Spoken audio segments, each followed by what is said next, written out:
fight the decision. Do you remember Wilfred Benitez? Once hailed as a prodigy and celebrated as the youngest world champion in boxing history, his story remains one of the most breathtaking and heartbreaking tales the sport has ever produced. At just 17 years old, he accomplished what many fighters spend their entire careers chasing. He was crowned world champion before most kids even earned their driver's license, standing toe-to-toe with some of the greatest legends in the sport. Men like Sugar Ray Leonard, Roberto Duran, and Thomas Hearns. He earned millions, electrified fans across Puerto Rico and the United States, and became a symbol of national pride. Yet today, the same man who once floated across the ring with impossible reflexes cannot walk, cannot talk, and cannot even feed himself. His fall from glory to tragedy raises one of the most pressing questions in boxing. How did it all go so wrong? To truly understand how Wilfred Benitez's story unraveled, we need to go back to the very beginning, to the Bronx, where a boy with unshakable talent was molded into a fighter. Born in 1958, Wilfred grew up in a household where boxing was more than just a sport, it was the family trade. His father, Gregorio, was both his trainer and manager, a stern but determined man who saw in his son something extraordinary. His mother, Clara, was the steady hand that kept the family grounded, while his older brothers also laced up gloves and tested themselves in the ring. But even within a family of boxers, Wilfred stood apart. From a young age, he demonstrated instincts that defied explanation. He wasn't just fast, he seemed to anticipate punches before they were even thrown. His defense was not just about slipping or ducking. It was like he had a radar, an invisible system guiding him to safety every time an opponent struck. This gift earned him the nickname El Radar, the Radar, a boy who could read the language of punches in ways no one else could. By just 15 years old, while other kids his age were worried about homework or school dances, Wilfred was already fighting professionally. He climbed into the ring with grown men, twice his age and experience, and held his own. Skinny, baby-faced, and deceptively harmless-looking, he didn't have the intimidation factor of a bruising heavyweight. But the moment the bell rang, he transformed into something lethal. He would slip jabs, weave past hooks, and fire back with counters so fast they stunned audiences and opponents alike. What seemed like luck at first soon became undeniable brilliance.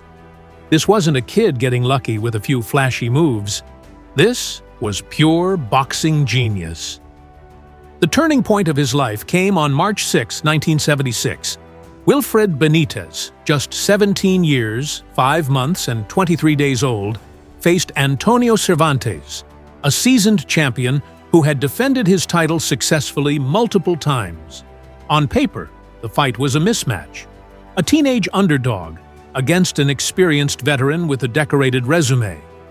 Most experts expected Cervantes to crush the boy, teaching him a brutal lesson about the difference between raw talent and hardened experience. But in that ring, under the brightest lights of his young life, Wilfred defied every prediction. He didn't just survive, he outboxed Cervantes across 15 grueling rounds. Using his uncanny reflexes, slick defense, and poised composure, he frustrated the champion, slipping punches, countering cleanly, and proving he belonged. When the final bell rang, the split decision came in his favor. In that instant, Wilfred Benitez became the youngest world champion in boxing history, a record that still stands today. And it wasn't luck. It wasn't a lucky punch or a one-night miracle. It was ring intelligence, instinct, and maturity far beyond his years. The boxing world stood in shock. Promoters scrambled to sign him. Puerto Rican fans and New Yorkers alike celebrated him as their hero. In one night, he went from a promising kid to a legend in the making. The fame came quickly, and with it came a heavy burden. At just 17, he was thrust into a world of million-dollar paydays, press conferences, and expectations that could crush even the strongest men.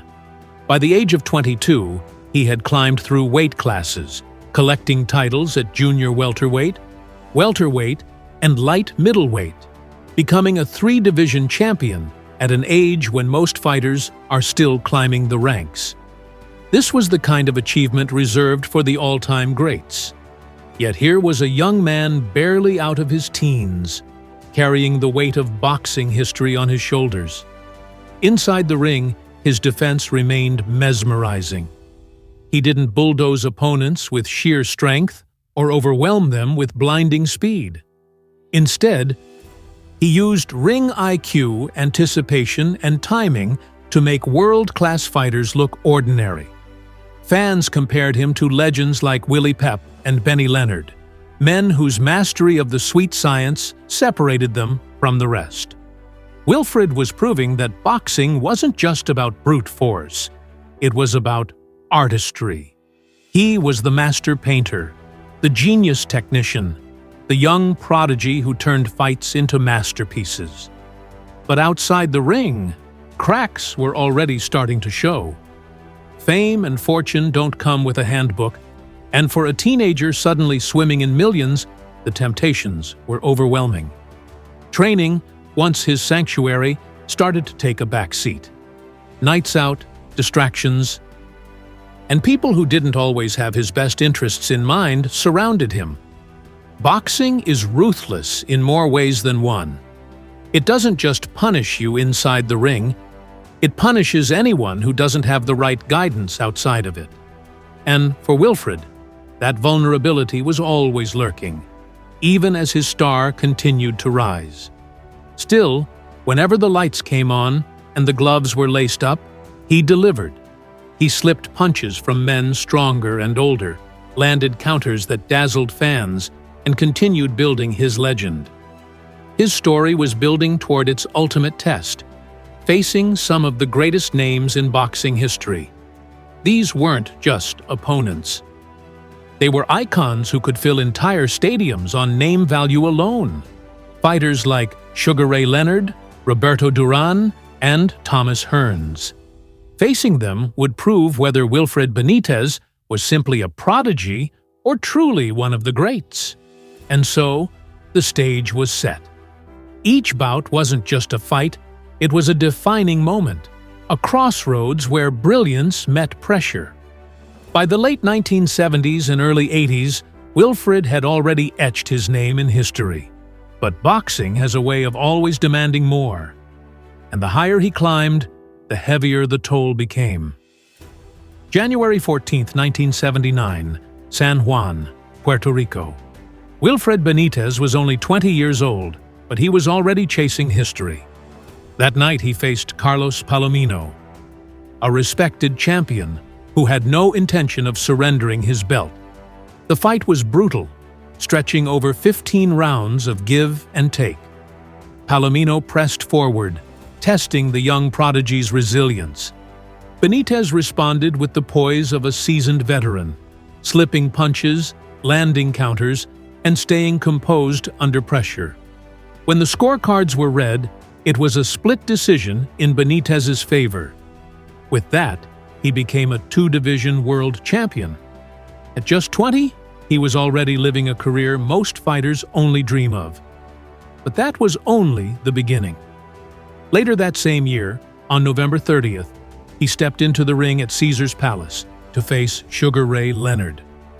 It was a fight that defined an era. The event shattered records, with Benitez earning $1.2 million, the largest purse ever given to a non-heavyweight at the time. The boxing world tuned in, eager to see if the boy wonder could hold his own against Leonard, who was quickly becoming a global superstar. The fight itself was a chess match between two defensive geniuses. Both men displayed dazzling footwork, impeccable timing, and ring IQ that left fans in awe. But it wasn't all smooth for Benitez. He was knocked down in the third round, cut from a head clash in the sixth, and by the championship rounds, Leonard's relentless combinations began to take their toll. With just 6 seconds left in the final round, the referee stopped the fight, awarding Leonard the TKO victory. The scorecards were all in Leonard's favor, but even in defeat, Benitez proved he belonged on the grandest stage. Few fighters ever made Leonard work that hard, and for a 21-year-old, the performance was remarkable.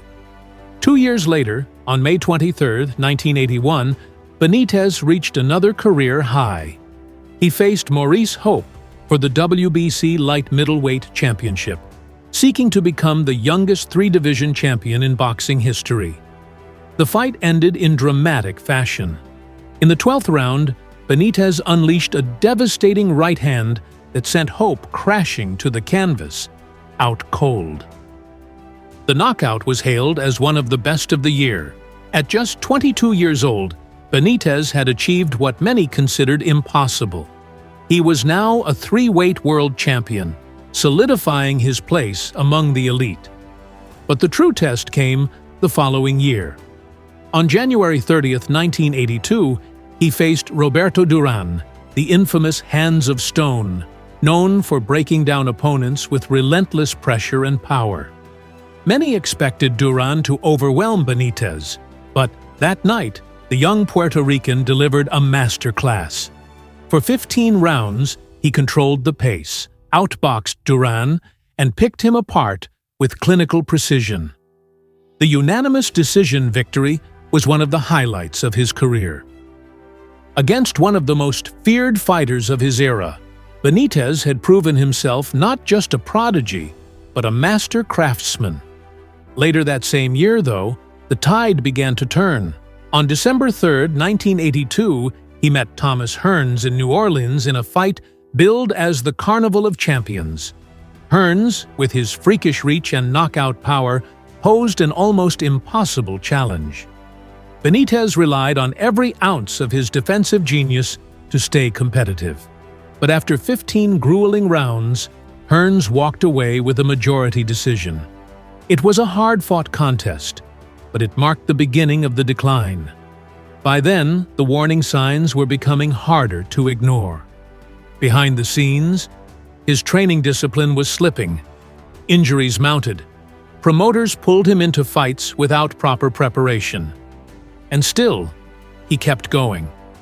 On paper, his record looked strong, but the reality was clear. Each battle with legends like Leonard, Duran, and Hearns had left a mark. The punishment was catching up, and his body was starting to betray him. Then came the turning point outside the ring. In 1986, after a fight with Carlos Herrera, Benitez was supposed to collect a $25,000 purse.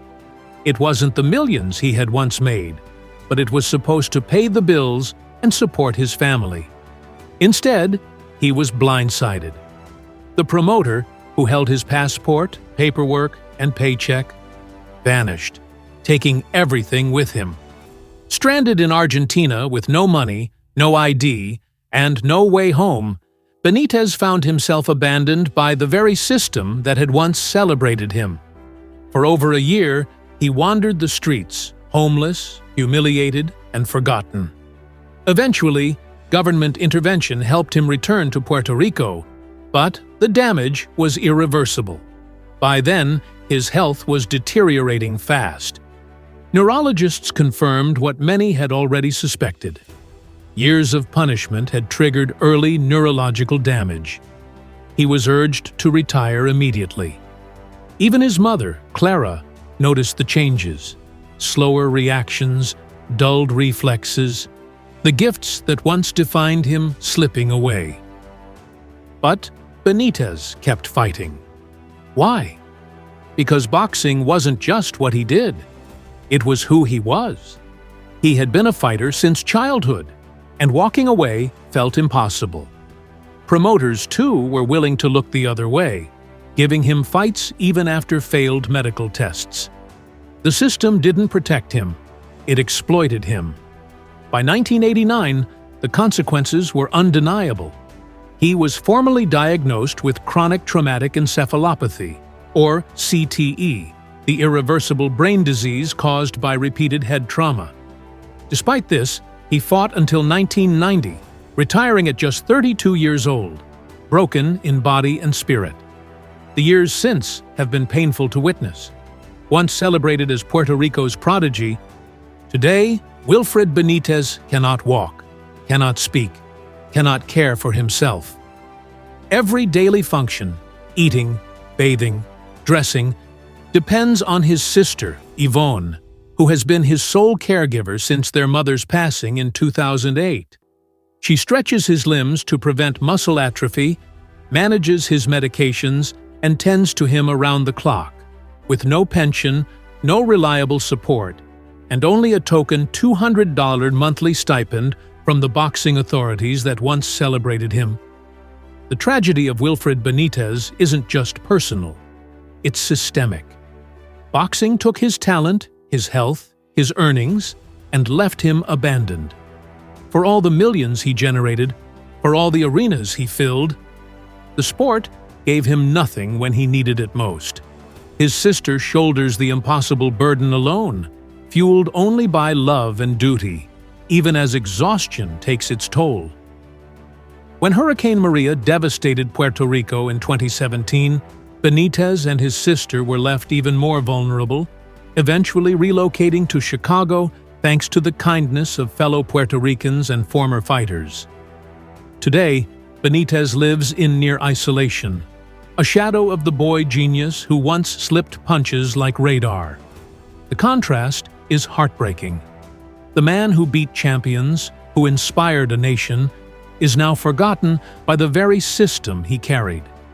He is living proof of how brutal boxing can be, not just in the ring, but in the aftermath.